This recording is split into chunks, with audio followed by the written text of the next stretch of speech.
शुरुआत करेंगे 24 मिनट में 24 खबरों की, जिसमें सबसे पहले बात उत्तर प्रदेश की होगी। उत्तर प्रदेश में जारी मदरसों के सर्वे को लेकर देवबंद के उलेमा मौलाना अरशद मदनी ने बड़ा बयान दिया है। उन्होंने कहा कि सरकार जिन सवालों के साथ मदरसों का सर्वे करा रही है उसमें कोई दिक्कत वाली बात नहीं है, इसीलिए इस मामले को ठीक से समझे बिना सर्वे का विरोध करना जायज नहीं है। उन्होंने कहा कि सरकारी जमीन पर बने मदरसे नाजायज हैं। ये मामला किसी समुदाय विशेष को टारगेट करने का नहीं है, वो इस सर्वे का स्वागत करते हैं। मदनी देवबंद में आयोजित मदरसा सम्मेलन को संबोधित कर रहे थे इस वक्त। और आपको बता दें कि सम्मेलन देवबंद की मस्जिद रशीद में हुआ।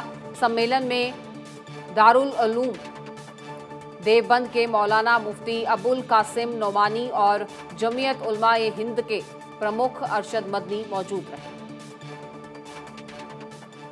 हम ये बात कहते हैं कि सर्वे करना उनका हक है। अगर कोई सर्वे के लिए आता है उसके साथ मुकम्मल ताउन करना चाहिए, मदद करनी चाहिए और उसका जवाब देना चाहिए।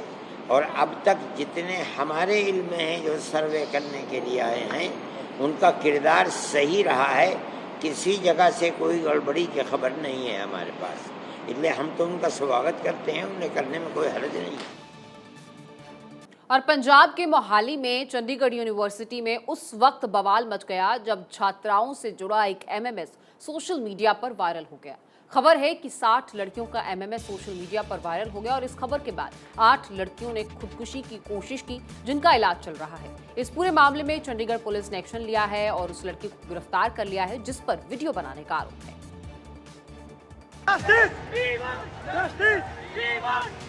मोहाली स्थित चंडीगढ़ यूनिवर्सिटी में देर रात हंगामा हो गया। लड़कियों के हॉस्टल में एक छात्रा ने 60 छात्राओं का एमएमएस बनाकर एक युवक को भेज दिया। युवक ने वीडियो इंटरनेट मीडिया पर वायरल कर दिया।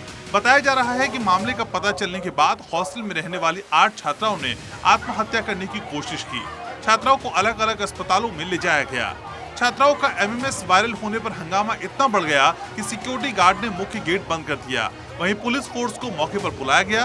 भड़के हुए स्टूडेंट्स ने पीसीआर गाड़ियां भी पलट दी और पुलिस को लाठी चार्ज करना पड़ा। वहीं छात्राओं का कहना है कि उन्होंने इस मामले की शिकायत प्रबंधन से की थी, लेकिन यूनिवर्सिटी प्रबंधन मामले में चुप्पी साधे रहा। Bureau report, Bharat 24। और उधर दिल्ली के मुख्यमंत्री अरविंद केजरीवाल की अध्यक्षता में आम आदमी पार्टी का पहला राष्ट्रीय जनप्रतिनिधि सम्मेलन हो रहा है, जिसमें अरविंद केजरीवाल ने कहा कि आम आदमी पार्टी राक्षसों का वध करने का काम कर रही है। आम आदमी पार्टी के लोग कट्टर ईमानदार हैं। मोहल्ला क्लिनिक की विश्व भर में चर्चा हो रही है। इस दौरान केजरीवाल ने बीजेपी पर भी जमकर हमला बोला। दिल्ली के मुख्यमंत्री अरविंद केजरीवाल के अलावा पंजाब और गोवा के सभी विधायक भी और सांसद इस सम्मेलन में भाग ले रहे हैं। इस सम्मेलन में देश भर से आम आदमी पार्टी के पार्षद, जिला पंचायत सदस्य, अध्यक्ष, महापौर, ब्लॉक प्रमुख, सरपंच और प्रधान भी शामिल हो रहे हैं। अभी तक पूरे देश में 285 एमएलए खरीदे हैं। 285 एमएलए। कोई कहता है 50 करोड़ दिए, कोई कहता है 40 करोड़, कोई 25 करोड़। कम से कम 7 से 8 हजार करोड़ रुपए इन्होंने एमएलए खरीदने में खर्च कर दिए। 7 से 8 हजार करोड़। कहां से आया इतना पैसा? कहते हैं भ्रष्टाचार हम कर रहे हैं। अरे भ्रष्टाचार तो तुम कर रहे हो, तुम लूट रहे हो जनता को। सारी देश को लूट लिया, लूट लूट के एमएलए खरीदते हो, खुलेआम खरीद रहे हो। और फिर भी तुम्हारी हिम्मत हो जाती है लाल किले पे खड़े होके कहने की कि मैं भ्रष्टाचार से लड़ रहा हूं। पूरे देश में एमएलए खरीदते फिर रहे हो, करोड़ों रुपए में एमएलए खरीदते फिर रहे हो और तुम्हारी हिम्मत हो गई कहने में भ्रष्टाचार से लड़ रहा हूं। मुझे लगता है सबसे ज्यादा 75 साल में सबसे ज्यादा भ्रष्टाचार इनकी सरकार ने किया। आंध्र प्रदेश और तेलंगाना में एनआईए ने रेड की और तेलुगु राज्यों में आतंकी गतिविधियों को लेकर छापेमारी की जा रही है। निजामाबाद, कुर्नूल, गुंटूर में एनआईए ने छापेमारी की। इस दौरान कई लोगों के खिलाफ देशद्रोह का मुकदमा दर्ज होने की भी खबर है। आपको बता दें कि ये पीएफआई लीडर शादुल्ला की पहले ही गिरफ्तारी हो चुकी है।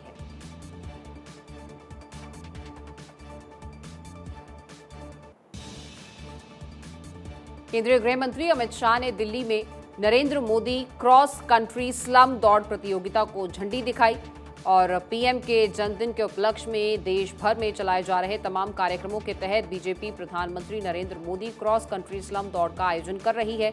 अमित शाह ने झंडी दिखाकर इस दौड़ प्रतियोगिता की शुरुआत की। ये दौड़ मेजर ध्यानचंद नेशनल स्टेडियम से इंडिया गेट तक की गई।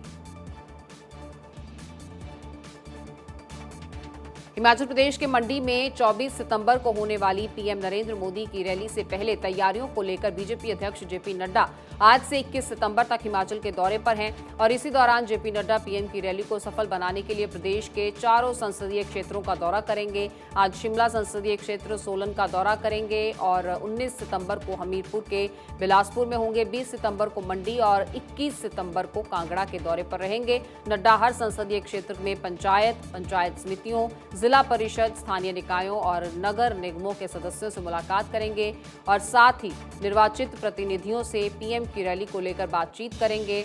आपको बता दें, नड्डा मंडी के पड्डल मैदान में होने वाली पीएम की रैली को ऐतिहासिक बनाने के लिए हर प्रयास कर रहे हैं और प्रदेश के 4 दिनों के दौरे पर हैं। केंद्रीय रक्षा मंत्री राजनाथ सिंह आज से मिस्र के 3 दिवसीय दौरे पर हैं और इसी दौरान वो दोनों देशों के बीच रक्षा सहयोग को और मजबूत करने के लिए जनरल मोहम्मद अहमद जकी के साथ चर्चा करेंगे। इस दौरान दोनों मंत्री द्विपक्षीय रक्षा संबंधों की समीक्षा करेंगे। रक्षा मंत्रालय की ओर से बताया गया है कि राजनाथ सिंह इस दौरान सैन्य से सैन्य संबंधों को तेज करने के लिए नई पहल की शुरुआत कर सकते हैं। दोनों देश रक्षा सहयोग को और बढ़ावा देने के लिए एक समझौते पर हस्ताक्षर भी कर सकते हैं। राजनाथ सिंह अपनी इस यात्रा के दौरान मिस्र के राष्ट्रपति अब्देल फतेह अल सीसी से भी मुलाकात करेंगे और इससे पहले जुलाई में काहिरा में दोनों देशों के अधिकारियों के बीच भी अहम बैठक हो चुकी है। विदेश मंत्री डॉक्टर एस जयशंकर आज से 28 सितंबर तक अमेरिका के दौरे पर रहेंगे और इस दौरान वे संयुक्त राष्ट्र महासभा के 77वें सत्र में भारतीय प्रतिनिधिमंडल का नेतृत्व करेंगे। इसके अलावा वो G4 की मंत्री स्तरीय बैठक की मेजबानी भी करेंगे और इस दौरान एस जयशंकर L69 समूह की उच्च स्तरीय बैठक में भाग लेंगे। इस दौरान वो G20 और UNSC सदस्य राज्यों और अन्य विदेश मंत्रियों के साथ द्विपक्षीय बैठक भी करेंगे। राष्ट्रपति द्रौपदी मुर्मू ब्रिटेन की महारानी एलिजाबेथ द्वितीय के राजकीय अंतिम संस्कार में शामिल होने के लिए लंदन पहुंच चुकी हैं और राष्ट्रपति मुर्मू के विशेष विमान ने दिल्ली एयरपोर्ट से उड़ान भरी। महारानी एलिजाबेथ का 96 साल की उम्र में 8 सितंबर को निधन हो गया था। महारानी एलिजाबेथ द्वितीय का 19 सितंबर को अंतिम संस्कार किया जाना है। राष्ट्रपति भवन ने मुर्मू की एक तस्वीर ट्वीट करते हुए कहा है, राष्ट्रपति द्रौपदी मुर्मू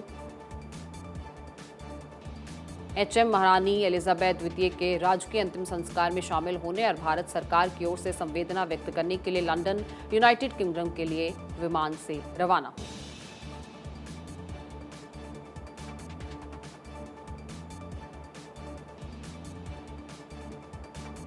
और उधर बिहार में महागठबंधन सरकार बनाने के बाद केंद्र के खिलाफ विपक्ष को एकजुट करने को लेकर नीतीश कुमार लगातार कोशिश कर रहे हैं। दिल्ली दौरे के बाद से ही नीतीश कुमार को लेकर नए नए कयास लगाए जा रहे हैं।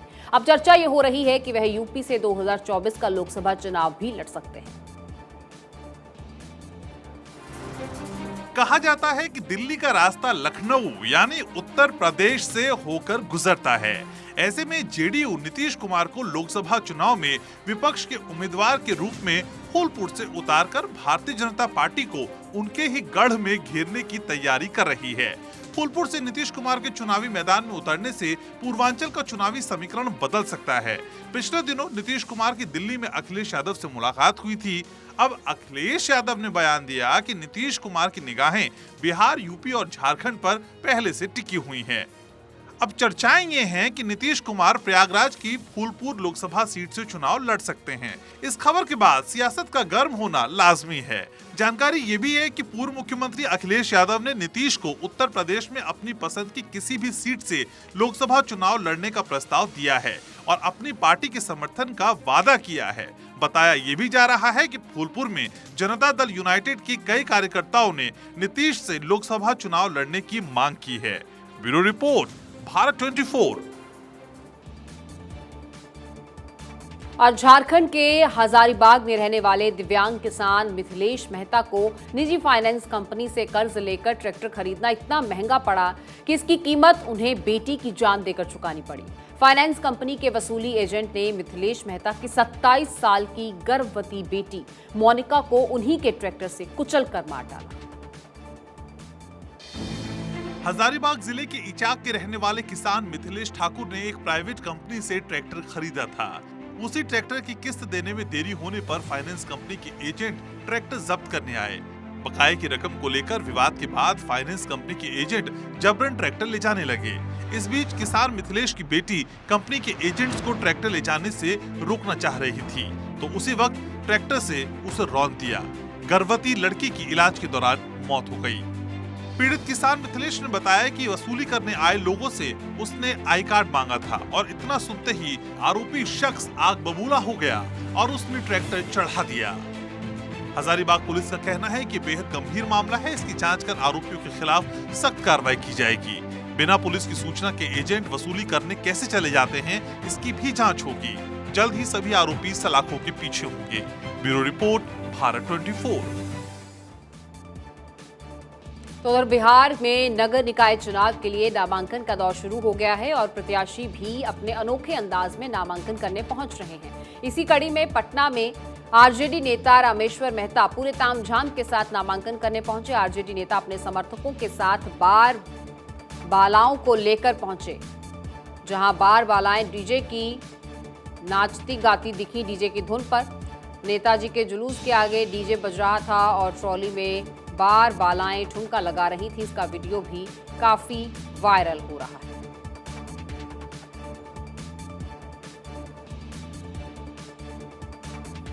और यूपी में लव जिहाद के मामले में कोर्ट ने पहली सजा सुनाई है। इस पूरे मामले में दोषी को कोर्ट ने 5 साल की कैद और 40,000 रुपए जुर्माने की सजा सुनाई है।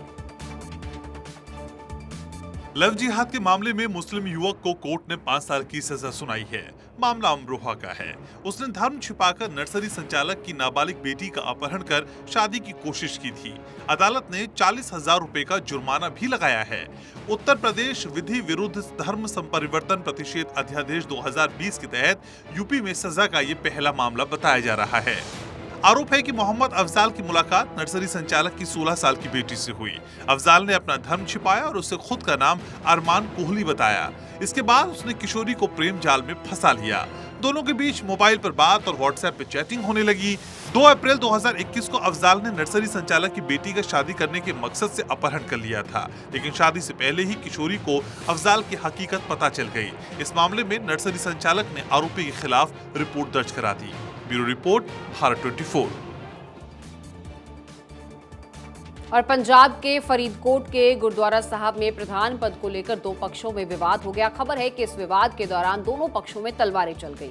इसमें एक महिला समेत 3 लोग घायल हो गए। बताया जा रहा है कि जर्मन कॉलोनी के गुरुद्वारा साहब में अध्यक्ष को लेकर एक मीटिंग बुलाई गई थी, लेकिन बैठक के दौरान 2 पक्षों में तनाव इतना बढ़ गया कि दोनों पक्षों के बीच तलवारें चल गई। और कहा जा रहा है कि गुरुद्वारा प्रबंधक कमेटी के वर्तमान अध्यक्ष मीटिंग को संबोधित कर रहे थे, तभी पूर्व अध्यक्ष की अध्यक्षता को लेकर बहस छिड़ी। उसके बाद हंगामा हुआ और मामले में मारपीट हुई, जिसको बाद वहां तलवारें खींच गई। तस्वीरों में देख सकते हैं आप कि कैसे लोग एक दूसरे पर हमला करते दिखे।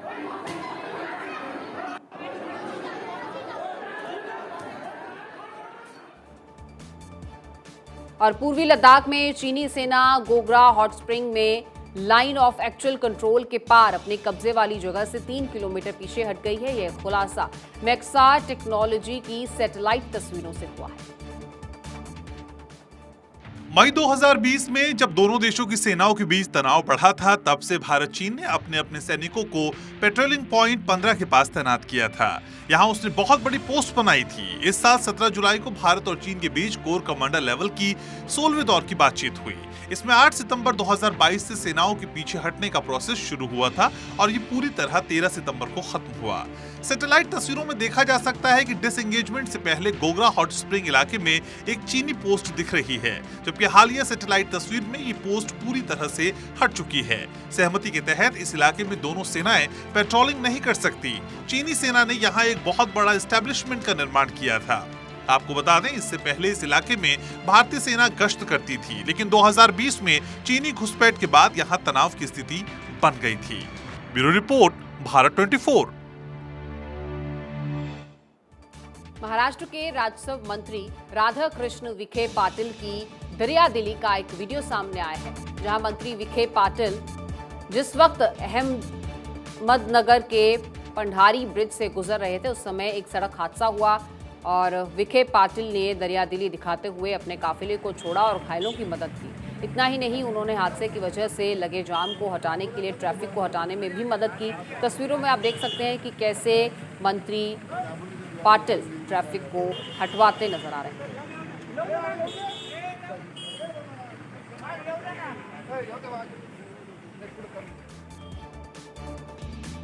और भूकंप के झटकों से ताइवान एक बार फिर से थर्रा गया है। रिक्टर स्केल पर इस भूकंप की तीव्रता 7.2 मापी गई है। पूर्वी ताइवान के यूजिंग इलाके में ये भूकंप के झटके महसूस किए गए। हुआलिन इलाके में कई घरों को नुकसान हुआ है। झटके इतने तेज थे कि इलाके में रह रहे लोगों के घरों का सामान नीचे गिर गया। पिछले 24 में ताइवान में 12 बार भूकंप के झटके महसूस किए गए हैं। ताइवान के कई इलाकों में भारी नुकसान की आशंका है और इस भूकंप के बाद जापान में सुनामी की भी चेतावनी जारी की गई है।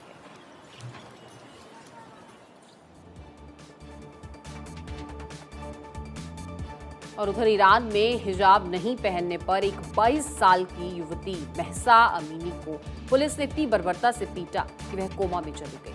इसके बाद से उसकी मौत हो गई और ये मामला लगातार सुर्खियों में बना हुआ है। कट्टर मुस्लिम देश ईरान में एक युवती को पुलिस ने इतनी बेरहमी से पीटा कि उसकी मौत हो गई। जानकारी के अनुसार यहां पुलिस ने हिजाब न पहनने पर नैतिकता के आधार पर महसा अमीनी को गिरफ्तार किया और इस कदर बर्बरता से पीटा कि वो कोमा में चली गई और फिर उसकी मौत हो गई। महसा अमीनी के कोमा में जाने के बाद सोशल मीडिया पर जमकर विवाद शुरू हो गया। मॉरल पुलिसिंग की वजह से जान गंवाने वाली महसा अमीनी को न्याय दिलाने की मुहिम तेज हो गई। कई जगहों पर लोग सड़कों पर उतर आए, यहाँ तक कि प्रदर्शनकारी महिलाओं ने चेहरे से हिजाब हटाकर अपने कड़े विरोध का प्रदर्शन किया। इस घटना के बाद सोशल मीडिया का विवाद लगातार बढ़ता जा रहा है। कुछ संगठनों ने, जो कि महिलाओं के सख्त ड्रेस कोड लागू करते हैं, जैसे अनिवार्य हेडस्कार्फ पहनना, इसको सही ठहराया था, लेकिन फिलहाल सोशल मीडिया पर इस बात को लेकर बहस जारी है। Bureau report, Bharat 24। 2008 मुंबई आतंकी हमले के प्रमुख हैंडलर और लश्कर-ए-तैयबा के आतंकी साजिद मीर को अंतर्राष्ट्रीय आतंकी घोषित करने की राह में चीन ने अड़ंगा डाल दिया है और मीर को अंतर्राष्ट्रीय आतंकी घोषित करने के लिए अमेरिका और भारत ने संयुक्त राष्ट्र में प्रस्ताव पेश किया था। इसे चीन ने अपनी वीटो पावर का इस्तेमाल करके रुकवा दिया है। चीन ने एक साल में ये तीसरी बार अड़ंगा लगाया है। चीन ने संयुक्त राष्ट्र में एक बार फिर से आतंकियों का समर्थन किया है। उसने भारत और अमेरिका की तरफ से लाए गए उस प्रस्ताव पर रोक लगा दी जिसमें आतंकी संगठन साजिद मीर को अंतर्राष्ट्रीय आतंकवादी घोषित किया जाना था। आपको बता दें, अमेरिका ने संयुक्त राष्ट्र परिषद की अलकायदा प्रतिबंध समिति के तहत अंतर्राष्ट्रीय आतंकी के रूप में साजिद मीर को सूचीबद्ध करने का प्रस्ताव पेश किया था। अमेरिका के इस प्रस्ताव का भारत ने भी समर्थन किया था। आपको बता दें, ये पहली बार नहीं है जब चीन ने आतंकवादियों का ऐसा समर्थन किया हो। इससे पहले भी उसने अपने वीटो पावर का उपयोग करके भारत द्वारा पाकिस्तानी दहशतगर्दों के खिलाफ लाए गए प्रस्तावों पर अड़ंगा डाला है। इस साल के जून में भी चीन ने पाकिस्तानी आतंकी अब्दुल रहमान मक्की को अंतर्राष्ट्रीय आतंकी घोषित करने में रोक लगा दी थी। Bureau report, Bharat 24। और जम्मू के सांबा सेक्टर में भारत पाकिस्तान अंतर्राष्ट्रीय सीमा पर एक बार फिर से पाकिस्तानी ड्रोन देखे जाने की खबर है, जिसके बाद सुरक्षा बलों ने सर्च ऑपरेशन शुरू कर दिया है। और ये पहली बार नहीं है जब सांबा में पाकिस्तानी ड्रोन देखा गया हो। इससे पहले भी यहां कई बार ऐसा हो चुका है। मामला सारथी कला गांव का है, जहां इस ड्रोन को देखा गया। इसके बाद सुरक्षा बलों ने सर्च ऑपरेशन शुरू किया। ये पहली बार नहीं है जब सांबा सेक्टर में पाकिस्तानी ड्रोन देखा गया हो। इससे पहले भी यहां कई बार ऐसा हो चुका है। पिछले महीने भी जम्मू कश्मीर के सांबा जिले में अंतर्राष्ट्रीय सीमा के पास एक ड्रोन नजर आया था, जिसके बाद सुरक्षा बलों ने घेराबंदी की और सघन तलाशी अभियान शुरू किया। भारत में आतंक फैलाने के लिए पाकिस्तान अपनी नापाक साजिशों को लगातार रच रहा है। उसने कश्मीर में आतंक फैलाने के लिए ड्रोन को अपना जरिया बनाया है। वो ड्रोन के जरिए कश्मीर में हथियारों की खेप भेजकर आतंक फैलाना चाहता है। हालांकि सुरक्षा बलों के जवान पाकिस्तान को मुंह तोड़ जवाब दे रहे हैं और उसकी किसी भी साजिश को कामयाब नहीं होने दे रहे हैं। Bureau report, Bharat 24। प्रधानमंत्री नरेंद्र मोदी के जन्मदिन पर 87,000 से ज्यादा लोगों ने रक्तदान किया। एक दिन में रक्तदान का ये नया वर्ल्ड रिकॉर्ड बना है और इससे पहले 86,000 लोगों ने एक दिन में रक्तदान किया था। Bureau report, Bharat 24। और पाकिस्तान के प्रधानमंत्री शहबाज शरीफ नवंबर में नए आर्मी चीफ की नियुक्ति करेंगे। यह जानकारी पाकिस्तान के रक्षा मंत्री ख्वाजा आसिफ ने दी है। उन्होंने बताया है कि प्रधानमंत्री तय समय पर नवंबर में नए आर्मी चीफ की नियुक्ति करेंगे। नए आर्मी चीफ को लेकर पूर्व प्रधानमंत्री इमरान खान पर भी निशाना साधा। उन्होंने कहा कि इमरान खान अपना निजी फायदा चाहते हैं, इसीलिए आर्मी चीफ की नियुक्ति को मुद्दा बना रहे हैं। आपको ये भी बता दें कि इमरान खान ने नए आर्मी चीफ की नियुक्ति चुनाव के बाद करने की मांग की थी।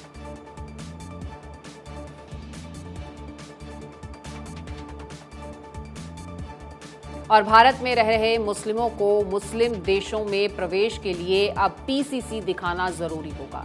दुबई, कुवैत और सऊदी अरब जैसे तमाम मुस्लिम देशों में जाने के लिए भारतीय मुस्लिमों को अब वीजा के साथ पीसीसी यानी पुलिस क्लियरेंस सर्टिफिकेट भी दिखाना जरूरी होगा। और ऐसा इसलिए हो रहा है ताकि ये देखा जा सके कि उनके खिलाफ कोई आपराधिक मामला तो दर्ज नहीं है।